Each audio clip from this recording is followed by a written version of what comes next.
when I see people from different background, including different culture or different religious faith, or some non-believer, to me not much differences. We all belong one big human family. And therefore, mental level as well as emotional level, we all are same. So the way of the development of culture or way of life is due to the circumstances, and including temperatures or climate and these things. This is certain cultural heritage develop. So because the very way of development is because of the circumstances. So therefore, it is something very, very useful or helpful to keep that group of people as a community. Now, in modern time, I think in the West also, everybody is concerned the individual right, the individual freedom is extremely important and sacred. And that, of course, is very right.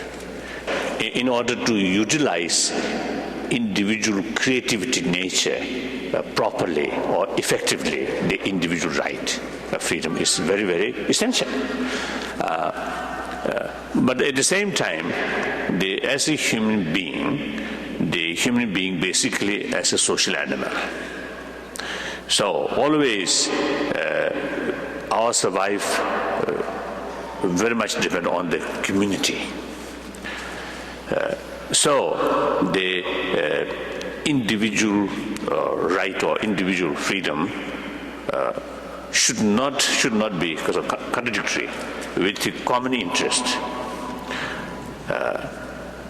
I think here we can imagine like a beautiful garden. Garden, in order to be attractive and good one, we need different flower with different colors and different size. If the whole garden, just one species of flower, a plant, may not be so attractive. So it's more color, more size. Looks very, very attractive. So similarly, the human garden, I think different culture, you see different way of life, more different things there, are more attractive. But at the same time, like you see the garden, in order to achieve, you see that as the beauty, we have to take care each individual plant. There is no point to say about the interest of the whole garden, neglecting about the individual plants.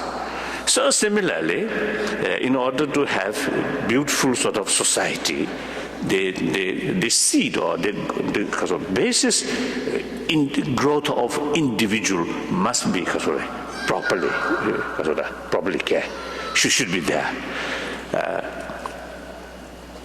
Then perhaps I think some few individual plants, if go wrong, a little bit wrong, then sometimes we need a little control. So similarly, I think in human society, if little mischievous comes here and there, sometimes we need a little, special care.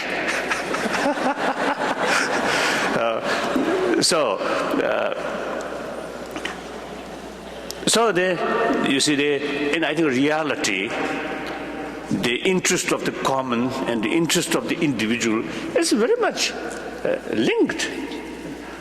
The children who grown up in the atmosphere of affection, these children eventually become normal human beings. They can show other people sense of caring and compassion. And otherwise, you see, other hand, you see, those children who they themselves, when they grown up, you see, in the atmosphere of lacking human affection, then these people eventually become more difficult. Right? So therefore, one way in the family, I think special sort of effort, you see, to keep compassionate atmosphere. Then in the education institution, the teachers and also the concerned people should think more about the basic human value. And here you see mainly like a sense of compassion, a sense of caring, these things. So these, the teacher's side, it is easy to just explain, but that is not enough, not sufficient. The teachers or the concerned people should introduce to the student through action. So each teacher or concerned people, they themselves should make a good example in the eyes of the student. So it's through action, the value of the human affection, it's a sense of caring, sense of commitment, sense of responsibility. Through action, we can, through good example, then I think they introduce more effectively in their mind. So you see, in both sides, in the home as well as in the class, I think in both sides, if we pay more attention about the basic, human values. So you see, the getting awareness about the very the reality, everything interdependent. So the harmony, because of the interconnected situation, so it's the harmony. It's the only way to survive and to further develop. Meantime, the diversity, culturally, or linguistically, or religiously, that also is necessary. Almost, I think, our concept, we and they, that I think almost gone. Now in modern time, now everything heavily interdependent. Now not only to nation, but also the continent to continent. So therefore, if we think from wider perspective, I think every part of the world is part of ourselves. So is it taking care of others' interest is actually taking care of oneself. Now the other field, the diversity about religious faith. This is sometimes sometimes is a little bit delicate, because the religious faith, it also involves emotions. Basically, all world tradition, all have same potential to create disciplined or happy individual human being. So therefore, all religion have the potential or capacity to produce good human being, warm-hearted person. Philosophy different, but there's a different philosophy, the same purpose. So therefore, you can develop respect or admiration about the different religious tradition. And obviously, the millions of different people, just as one religious tradition, simply not enough. So the more variety of religions, it will benefit more variety of people. So therefore, thinking these lines, you can develop some kind of appreciation when we see more variety of religious tradition. Now, individual practitioner, the one truth, one religion, that's very, very relevant. So now, for example, to me, I'm Buddhist monk. So for me, Buddhism is best. So to me, the Buddhism is the only religion. To my case, this does not mean to everybody Buddhism is best. No. So to some people, Christianity is much more effective. To some people, Judaism, some people is Muslim, so on like that. So therefore, the individual case, just one religion, one truth. That concept gives us more faith or more enthusiasm to practice that. So similarly, I think the political parties or ideology. So one individual case, the one party ideology, that's the best for you. So that's the only truth. But the community as a whole, many different parties. So similarly, I think this religious faith also, I think this is more or less, I think, same.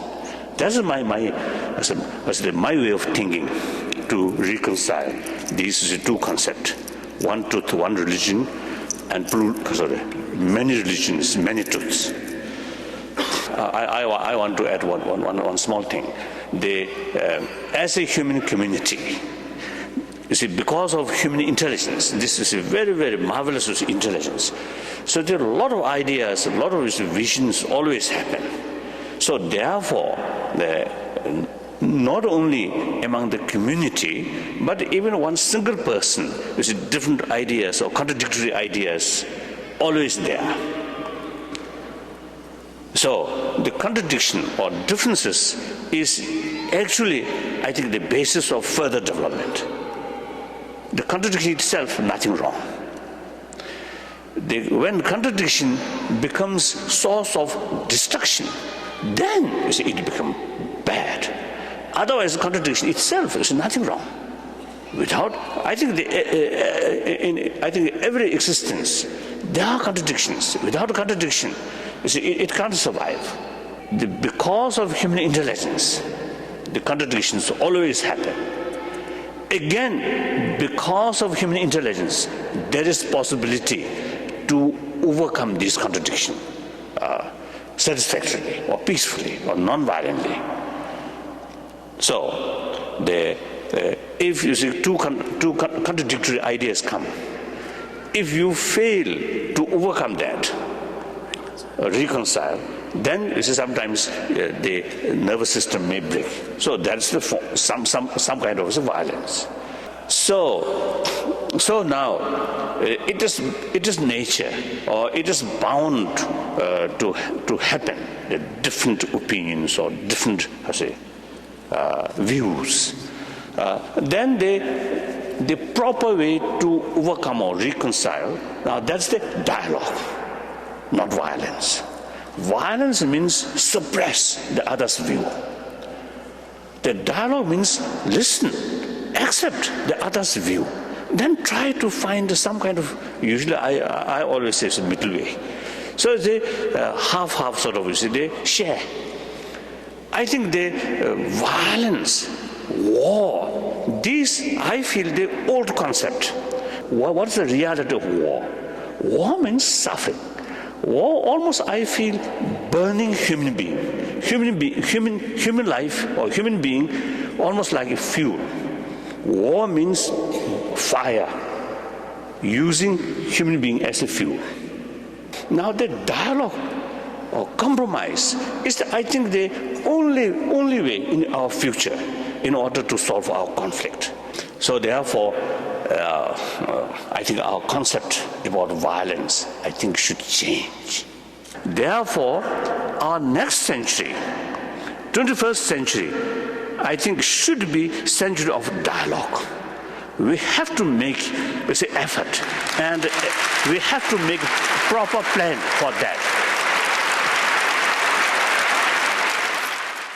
Each person should not feel one individual effort is, insignificant. That I think we should not think that way. The mass movement come from individual effort. If we humanity, if we want to change, I think each individual have to make effort. We want, otherwise, you see, we want change. But at the same time, we want change, we expect change come from some other corner, without our effort, without our commitment. I think that's wrong. All defects, you see, blame on politicians or leaders. That also, I think, unfair. So our whole society eventually, you see, develop more healthy sort of way of thinking or healthy way of life. Then the politicians or individuals who come from that society then become much more healthier. But our whole society, the moral side and the other side not very healthy, then it is logically, you see, individual people who come from that society, something is lacking. So the individual responsibility, I think, should realize very clearly and accordingly make effort. And here we need determination on the basis of self-confidence. We are a human being. We have such marvelous brain, and we have capacity to develop altruism. I think this is greatness of human being. So combine good brain and good heart. I think we can overcome all human problems. Thank you very much.